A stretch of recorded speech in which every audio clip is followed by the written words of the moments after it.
people don't eat cereal anymore. You can say, well, is it because they're not eating breakfast? No, they're still eating breakfast because first off, protein's hot now, carbohydrates are a little bit out. Also, it's because processed.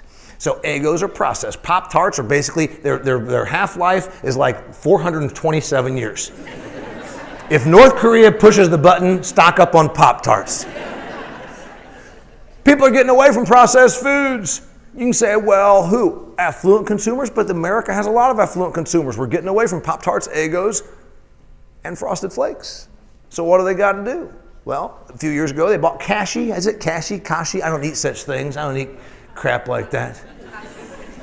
Kashi, spelled with a K and an I. I don't eat such things. I stopped at the Casey's and had a cheese dog when I got in yesterday. And I went to another Casey's, which is across the street from the one Casey's. Because that's what happens in Iowa. And I bought some other crap. And then I went to a third Casey's, which is about a mile from the first two. And I bought a 6-pack of Coors Banquet. I don't eat Kashi.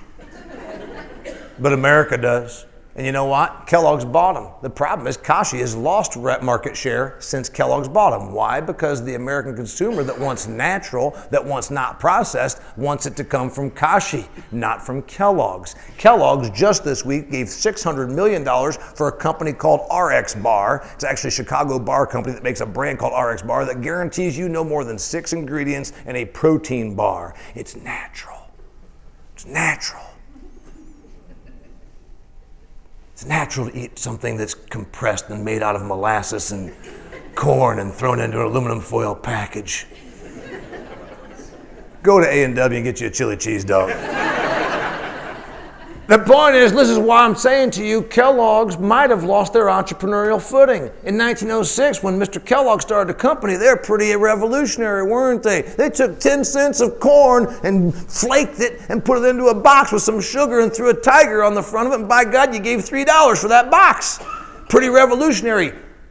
They can't change that product anymore.